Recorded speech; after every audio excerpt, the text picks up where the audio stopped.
स्थानिक जे रहिवासी आहेत, आजूबाजूला जे राहतात, त्यांच्याकडून तुम्ही म्हणणं काय आहे ते ऐकून घेतलं पाहिजे आणि त्यांचंच म्हणणं ऐकलं पाहिजे.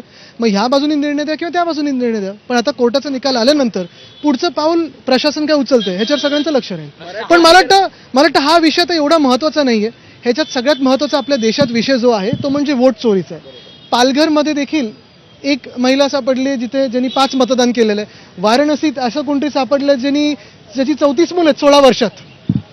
हे सगळी जी वोटर चोरी आहे ही पकडली गेल्यानंतर अर्थात हे बाकीच्या विषयावरती आणण्याचा प्रयत्न होणारच. 15 ऑगस्ट निमित्त छगन भुजबळ यांनी ध्वजारोहणास नकार दिलेला आहे. कुठेतरी नाराजी ही समोर मिळते. नाशिकचं ध्वजारोहण मिळायला हवं होतं, रायगडची तीच परिस्थिती आहे. बघा, एक दुर्दैवी आहे की रायगड सारख्या जिल्ह्यामध्ये ज्याचं नावच रायगड आहे, छत्रपती शिवरायांचा हा जिल्हा, आणि इथे पालकमंत्री पदावरनं असा वाद होऊ शकतो, स्वार्थीपणाचा हा वाद होऊ शकतो. मला वाटतं आता अदिती तिथे करत आहेत तर काय गैर आहे? एखाद्या महिला कोणी करत असेल, कोणी तरुण मंत्री करत असेल तर काय गैर आहे?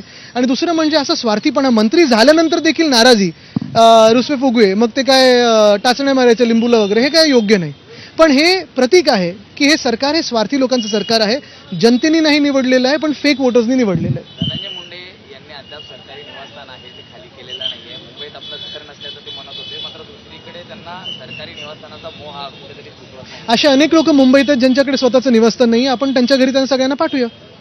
मराठा आंदोलक मनोज जरांगे पाटील यांनी मुख्यमंत्र्यांवरती गंभीर आरोप केलेले आहेत. मुंबईत होणाऱ्या मोर्चा विरोधात फडणवीसांनीच कट रचल्याचा दावा त्यांनी केलेला आहे. असेल, मला माहित नाही, याची माहिती थोडी घ्यावी लागेल. उद्या बीडीडी वरळी चाळीचं डिस्ट्रीब्युशन होणार, ते घरांचं देणार, तुम्हाला आमंत्रण आहे का? तुम्ही स्थानिक आत्ता दुपारी आम्हाला आमंत्रण आलेलं आहे. एक महत्त्वाचं आहे की वरळी बीडीडी चाळ जे 556 घरं चावी वाटपसाठी आम्ही थांबलो होतो.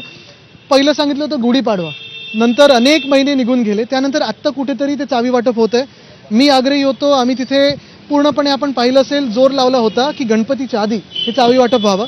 पण ह्याच सोबत आता आम्ही हे देखील आग्रह धरून बसलेलो आहे की शिवडीमध्ये जे बीडीडी चाळी आहेत त्याचा पण पुनर्विकास एमबीपीटीनी किंवा म्हाडानी कोणीतरी करावा. कार्यक्रमाला जाणार आहात? आता सांगतो ना तुम्हाला नंतर. कल्याण डोंबिवली मटन चिकनचा जो प्रकरण आहे काँग्रेसच्या काळाचा, कशाचं आहे? काँग्रेसच्या काळातलं आहे. हो, नेहरूंनीच तो निकाल दिला होता. कल्याण डोंबिवली कशा पद्धतीने बघता? काय आता, काय त्याला अर्थ? लोकांच्या खाण्यावरती देखील बोललं जातं, नेमकं काय? बघा, आमचे म्हणणं साफ आहे. कोणी तुम्ही शाकाहारी असू शकाल, कोणी मांसाहारी असू शकाल, कोणी नुसतं पेस्किटेरियन म्हणजे मासे खाणार असू शकाल, कोणी व्हिगन असू शकेल, हे तुमचा प्रश्न आहे. पण हे महापालिकेचे अधिकारी आहेत कोण तुम्हाला सांगायला की तुम्ही काय खाऊ शकता, काय नाही खाऊ शकत. आज जर तुम्ही यांचा आदेश पाळला तर उद्या तुम्हाला हे पण सांगतील की कपडे कुठच्या रंगाचे घालायचे, कुठच्या प्रकारचे घालायचे, इथपर्यंत पोहोचतील.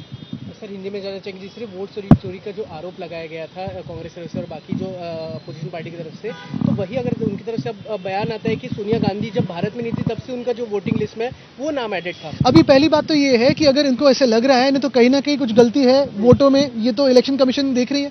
पहली बात यही रहती है कि वाराणसी में एक कोई ऐसे शख्स है जिनके 16 सालों में 34 बच्चे हुए हैं. कैलकुलेशन लगाइए. पालघर में भी ऐसी महिला कोई पकड़ी गई है जिनके 5 वोटिंग आईडी कार्ड है. ये शकुन रानी 3 बार बेंगलुरु में, 2 बार उत्तर प्रदेश में.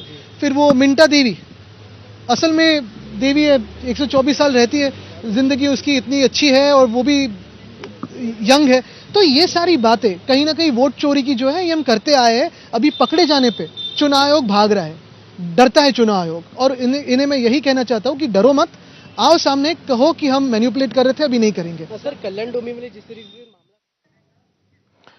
तर वांद्र्यामधून बोलत होते आदित्य ठाकरे आणि त्यासोबतच शाकाहार मांसाहार या व्यतिरिक्त मतचोरीचे जे आरोप झालेले त्याबद्दलही त्यांनी